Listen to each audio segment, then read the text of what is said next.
El tema que voy a tratar es de síndrome de Cushing. Ya la doctora hizo su presentación, vamos a empezar con el tema. Sabemos que el síndrome de Cushing es una enfermedad que tiene una prevalencia de hasta 40 por cada millón de personas y es mucho más frecuente en mujeres que en hombres, en una edad de presentación alrededor de los 40 a los 60 años. Cuando vemos nuestros pacientes con síndrome de Cushing, lo más frecuente es que estén relacionados a uso de corticoides, pero cuando tratamos o vemos causas endógenas de esta producción o aumento en la producción de corticoides, la principal causa que encontramos es la producción o un aumento en la producción a través de tumores hipofisiarios productores de ACTH.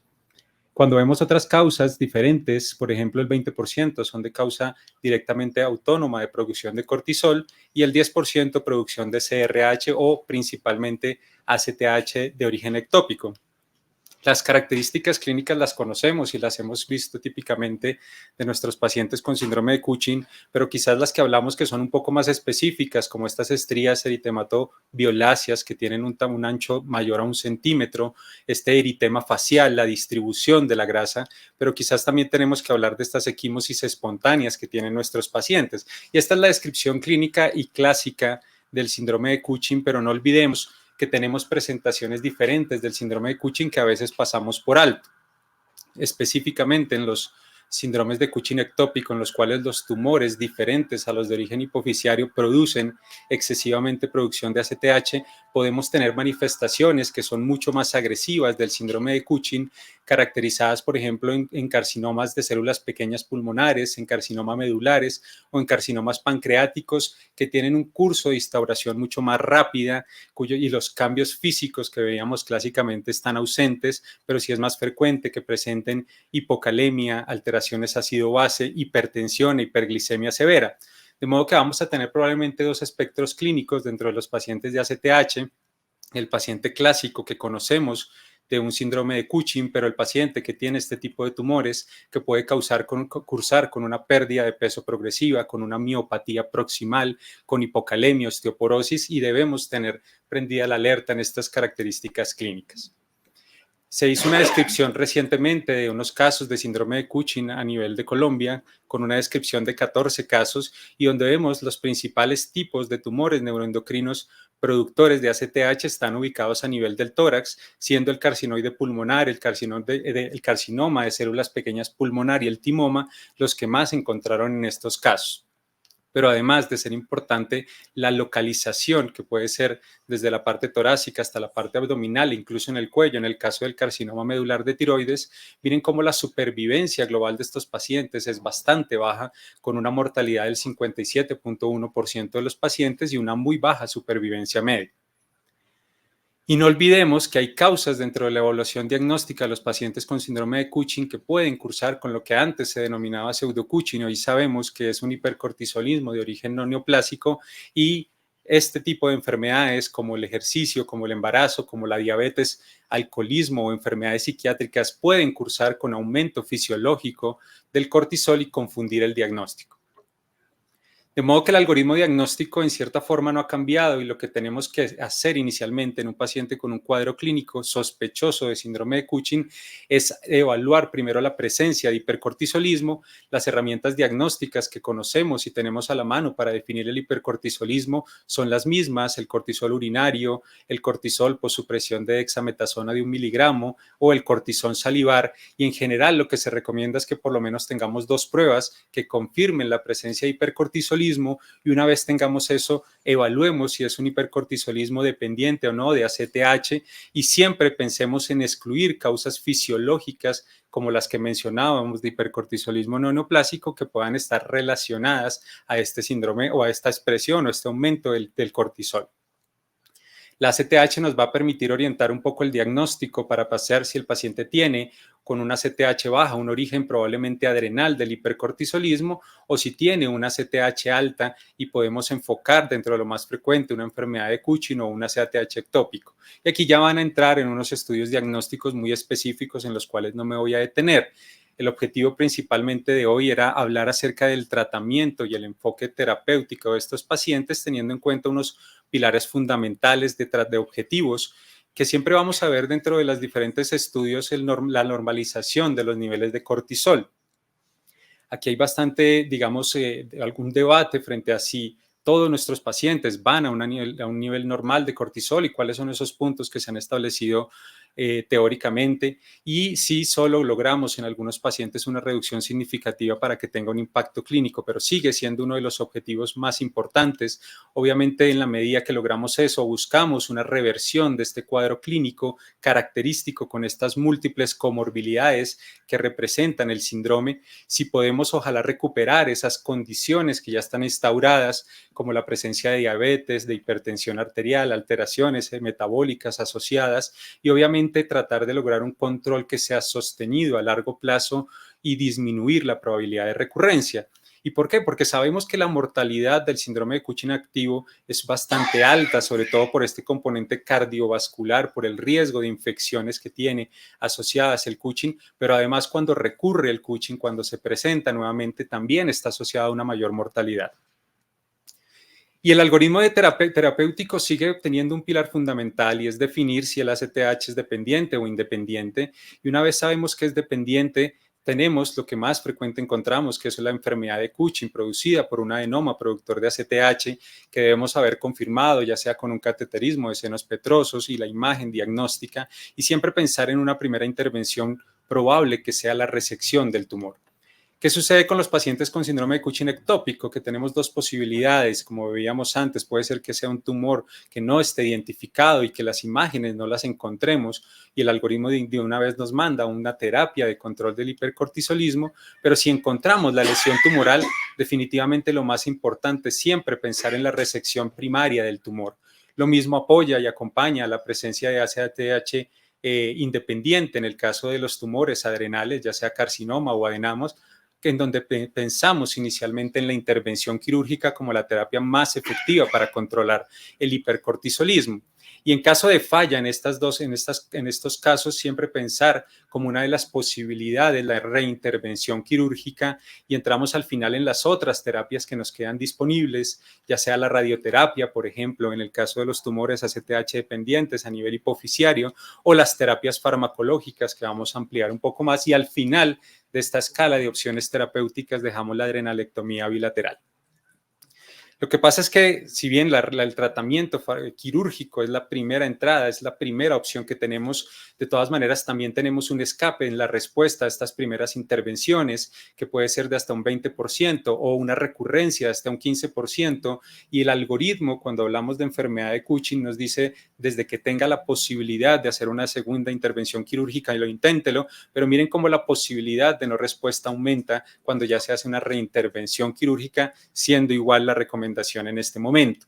Y tenemos las opciones de la radioterapia con los efectos que conocemos a nivel de hipopituitarismo y disfunción hipofisiaria adicional, pero miren cómo la respuesta también puede ser variable y además no tiene la rápida instauración que algunas veces es necesaria en pacientes con hipercortisolismo severo. Y miren cómo puede haber incluso una respuesta mucho menor en pacientes que tienen síndrome de Cushing ectópico por este tipo de tumores que mencionábamos, en los cuales tenemos que definitivamente contar con herramientas terapéuticas adicionales para el control de los pacientes. Entonces, de modo que pasamos de una posibilidad de falla que resultaba ser bastante crítica a encontrar de pronto unas terapias que puedan ser un poco más exitosas. Y aquí entran todas estas terapias farmacológicas que podemos considerar en estos aspectos. Uno es el paciente con hipercortisolismo severo, esto es decir, el paciente que tiene algunas características clínicas previas a poder definir la intervención quirúrgica que llevan a que se deba hacer una terapia agresiva y rápida para controlar el hipercortisolismo, pacientes con trombosis, con sepsis, con hemorragias, con episodios psicóticos agudos o con hipocalemia. Debemos considerar una terapia puente farmacológica previo a una posible intervención quirúrgica, pero también en aquellos pacientes que persisten con hipercortisolismo posterior a una o dos intervenciones quirúrgicas, en los cuales necesitamos controlar todo el efecto del cortisol, o en aquellos que desafortunadamente no se pueden operar por alguna condición o no desean hacerlo o nunca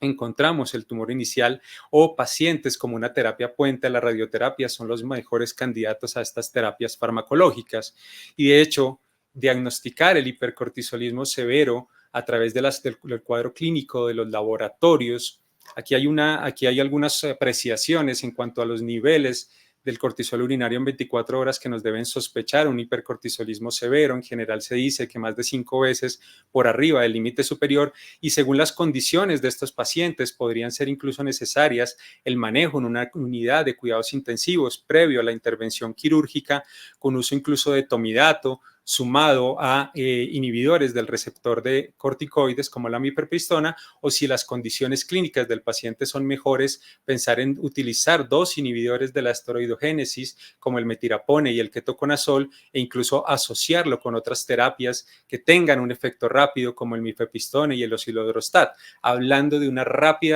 rápido control y de una rápida intervención en el hipercortisolismo, y teniendo en cuenta la posibilidad de insuficiencia suprarrenal con estos tratamientos y la necesidad de una terapia de bloqueo y de reemplazo, por ejemplo, con corticoides y otras terapias que van a tener un efecto de acción más lento.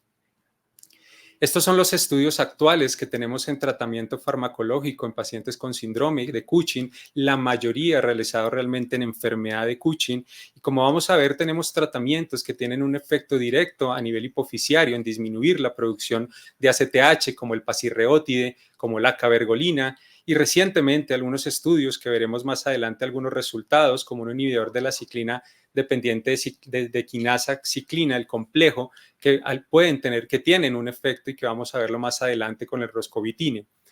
Medicamentos que tienen un efecto directo sobre la inhibición de la esteroidogénesis, como el metirapone, osilodrostal,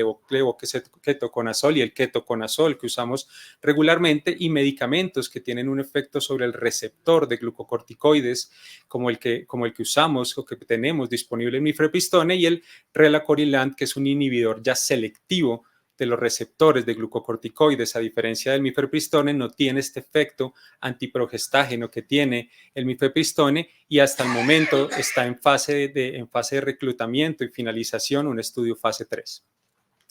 ¿Qué tenemos del pasirreótide? Tenemos estudios que nos han demostrado el uso de pasirreótide en inyecciones subcutáneas 2 veces al día, con una dosis de 600 cada 12, 900 miligramos cada 12 horas, sobre todo en pacientes con enfermedad de Cushing persistente o recurrente, o que no son candidatos a una nueva intervención quirúrgica, y podemos ver cómo se observa una disminución dentro de los primeros 2 a 3 meses de los niveles de cortisol urinario, y podemos ver cómo la respuesta, es decir, llevar a un cortisol urinario menor o dentro del rango máximo de normalidad, se logran un 13% de los pacientes con la dosis de 1200 día y hasta en un 25% en los de 1800. Y esa respuesta va a estar claramente relacionada a qué tanta producción de cortisol urinario tiene el paciente, y vamos a ver que los que tienen una menor producción de 1.5 a 2 veces son los que mejor responden, y también tenemos un impacto en reducción de más del 50% de estos niveles de cortisol urinario, que es bastante importante dentro de los dos grupos. Recuerden que son pacientes que ya habían pasado por una intervención o que eran recurrentes o que no eran candidatos. Pero además de querer ver y tener una meta terapéutica bioquímica, buscamos también tener un impacto clínico en el paciente, sobre todo en estas comorbilidades que sabemos están asociadas al síndrome de Cushing, y miren cómo logramos una reducción de las cifras tensionales, una mejoría en los niveles de colesterol, una reducción del peso, y cuando hacemos escalas de calidad de vida, una mejoría en la calidad de vida con este tipo de terapias. También estamos buscando pacientes que tienen tumores seguramente recidivantes, recurrentes, que pueden tener un efecto compresivo, y quisiéramos tener también un impacto en reducción del tamaño tumoral. Y cuando vemos más o menos con la dosis que se ha encontrado una mayor efectividad en cuanto a reducción tumoral del tamaño de 900 microgramos cada 12 horas, en promedio se disminuye un 19% el volumen tumoral, pero cuando queremos ver cuántos logran más de un 25% de reducción del tamaño tumoral, el 57% de los pacientes lo obtienen. Algo que resulta bastante interesante es que al parecer esta reducción del tamaño tumoral no va ligada a un mayor descenso del cortisol urinario, probablemente son mecanismos diferentes o en algún punto conectados. Y la gran dificultad y el gran problema pues de la administración, que 2 veces al día, era tener que aplicarse un medicamento de forma continua y todos los días. Por eso hoy en día tenemos también un medicamento que es el pasirreótide para administración cada 28 días con una dosis máxima de 40 miligramos, que tiene una mejor tolerancia gastrointestinal que la versión subcutánea cada 12 horas, con una muy buena probabilidad de normalizar el cortisol urinario, de reducir el 50% del cortisol urinario, y con un impacto positivo a nivel del volumen tumoral.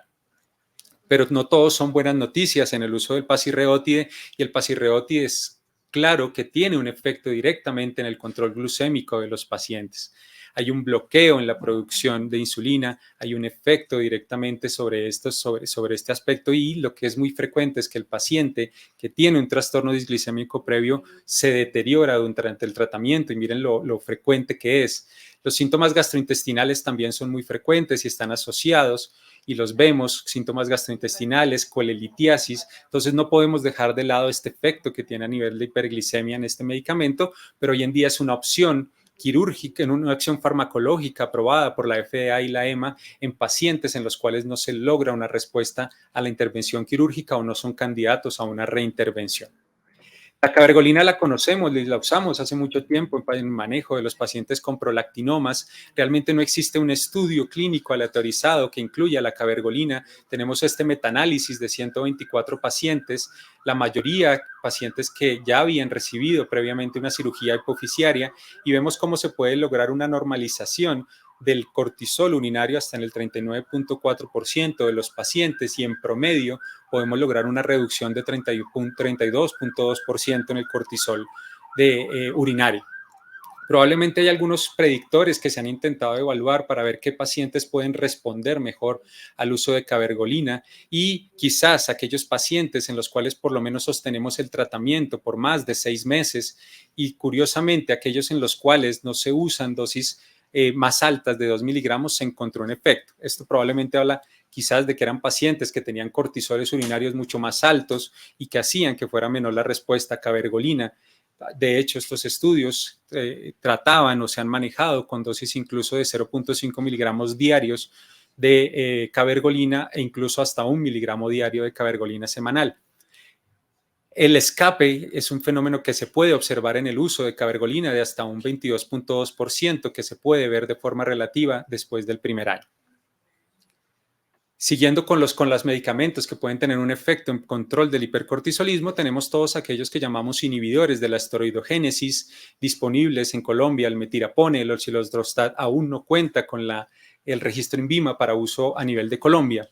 Estos medicamentos van a tener un efecto similar en cuanto al mecanismo de acción principal, similar, y la potencia varía en cuanto a inhibición de la 11-beta hidroxilasa. Por lo tanto, como se van a generar precursores de cortisol que van a tener unos efectos también sistémicos, lo que vamos a ver en estos pacientes son efectos a nivel hiperandrogénico, sobre todo en las mujeres, y vamos a ver efectos sobre todo de exceso de precursores de mineralocorticoides que al final los van a generar hipertensión e hipocalemia. Entonces esos son los síntomas más frecuentes que tenemos que evaluar como efectos secundarios, y también como ese efecto de inhibir la esteroidogénesis es muy importante, presencia de insuficiencia suprarrenal es siempre para tener en cuenta. Y estos son los sitios en donde actúan estos medicamentos a nivel de la 11-beta hidroxilasa, sobre todo el ketoconazol, levocequetoconazol, metirapone, el osilodrostat, y esto pues va a evitar la producción directa de cortisol y va a evitar vías directas de producción por un lado de aldosterona, pero una generación de metabolitos intermedios que pueden generar finalmente la producción o un efecto hiperandrogénico, sobre todo más evidente en las mujeres. El metirapone tiene un estudio de 195 pacientes en los que se evaluó tanto pacientes con enfermedad de Cushing como enfermedad de Cushing o como síndromes de ACTH ectópico y producción a nivel adrenal de cortisol. Y miren cómo en la mayoría de los pacientes de entrada, desde el inicio de metirapone, se observó un porcentaje de reducción del cortisol urinario, alcanzando unos niveles de cortisol alrededor del 50%. Estos casos no solo evaluaban el impacto clínico con el cortisol urinario, sino utilizaban otras variables de acuerdo a los diferentes centros. Miren cómo la insuficiencia adrenal se vio hasta en el 7% de los pacientes, y igual hubo un fenómeno de escape que se podría considerar hasta en un 5.7% de los pacientes. Estamos pendientes de este estudio que tenga los resultados finales. Un reporte preliminar realizado en el 2020 de 49 pacientes con síndrome de Cushing, excepto carcinoma adrenal. Hasta el momento, la mayor parte de pacientes reclutados, enfermedad de Cushing, muestra como si se observa una disminución del cortisol urinario y una normalización hasta el 46.9% y una reducción de más del 50% del cortisol urinario en el 32.7%. Estos son datos preliminares y probablemente con un tiempo contemos con más información. No podemos dejar el ketoconazol, es un medicamento que hace mucho tiempo llevamos usando, que hasta el momento la EMA es el único que lo ha aprobado como parte del tratamiento, pero que lo hemos visto y tiene una efectividad. Y si vemos este estudio de forma retrospectiva de 200 pacientes, muestran cómo de acuerdo a la dosis igual se logra una reducción importante de los niveles de cortisol urinario, que se ha reportado hasta en un 48.7% en normalización y de disminución entre el 50, mayor al 50% en hasta un 35.9%, sin olvidar el riesgo de insuficiencia adrenal y algo que vemos frecuentemente por la inducción de las citocromos que tienen estos medicamentos y el efecto hepático, esta elevación de las transaminasas que la mayor parte se presenta en los 2 o 3 primeros meses y que resuelve al reducir o al bajar o al suspender incluso el medicamento, y un fenómeno de escape que también es importante hasta en un 10.9% de los pacientes. En este metaanálisis, teniendo en cuenta igual la heterogeneidad, la presencia de estudios que son principalmente retrospectivos, vemos cómo se puede lograr una regresión o un control bioquímico hasta en el 41% de los pacientes con este medicamento. Y finalmente el oxilodrostat, que está pendiente de aprobación INVIMA para Colombia, pero que ya tiene aprobación por la EMA y por la FDA, tiene este estudio. Recuerden que es un inhibidor de la 11-beta hidroxilasa, pero tiene un efecto superior comparado con los otros medicamentos. Y miren cómo todos los pacientes claramente disminuyen sus niveles de cortisol urinario una vez empiezan el tratamiento, con una probabilidad de remisión o de normalización de hasta un 86.1%, un efecto que parece ser bastante rápido dentro de las primeras 12 semanas, con una insuficiencia adrenal de hasta un 28% de los pacientes y con efectos gastrointestinales asociados. Los antagonistas de los receptores de glucocorticoides, principalmente hablando del mifepristón en este caso, que puede estar asociados también a síntomas de hiperaldosteronismo, de hemorragia uterina normal en mujeres por ese efecto antiprogestágeno que no permite que los progestágenos protejan esta mucosa endometrial, y se ha estudiado en 50 pacientes de entre los cuales 43 tenían enfermedad de Cushing. Recordemos que estos pacientes no los podemos evaluar con una medición de cortisol urinario, cortisol sérico, porque el principal impacto, el efecto del medicamento va a generar que se aumenten los niveles de estos marcadores bioquímicos, pero sí tiene un efecto importante en el control metabólico de la hemoglobina glicosilada, de la resistencia a la insulina, y un efecto positivo en reducción del peso corporal, sin aparentemente tener un efecto mayor en el aumento del crecimiento tumoral. Finalmente, las terapias combinadas probablemente van a ser el punto adicional que vamos a manejar en nuestros pacientes. Miren este metaanálisis, como cada uno de los medicamentos tiene un efecto por sí solo en menoterapia, pero cuando tratamos o cuando usamos medicamentos combinados que tengan varios efectos o mecanismos de acción, probablemente podemos tener una mayor probabilidad de respuesta en normalización del cortisol de nuestros pacientes. Este es un reporte preliminar del cual hizo parte una de las investigadoras, la doctora Yanira González, y que estamos pendientes de contar con los datos completos, pero este estudio que fue reportado en el 2017 en 66 pacientes muestra cómo se logra asociando pasirreotide con cabergolina de una forma progresiva, es decir, empezando pasirreotide, titulando la dosis, y una vez no se obtiene un control metabólico asociando la cabergolina, podemos obtener un control metabólico hasta en el 37.9% de los pacientes, con un efecto positivo interesante, no solo en las variables clínicas, sino también en la presencia del control de cifras tensionales, el peso, en la circunferencia abdominal e incluso un efecto en el control del colesterol. De modo que probablemente tenemos que pensar hoy en día en que si queremos un buen control de nuestros pacientes, los inhibidores de la esteroidogénesis son unas alternativas disponibles y presentes hoy en día, y tenemos que aprender a titularlas, iniciarlas y manejar estos efectos secundarios que están asociados, pero también sabemos que tenemos medicamentos con algún grado de evidencia, sobre todo en aquellos tumores hipoficiarios productores de ACTH como la cabergolina, y podemos agregar también medicamentos con efecto que tienen estudios que lo respaldan como el pasirreotide, para al final pensar en terapias un poco más agresivas como la adrenalectomía o incluso la radioterapia, sobre todo en personas con edad fértil que quieren preservar su función hipoficiaria. Muchas gracias.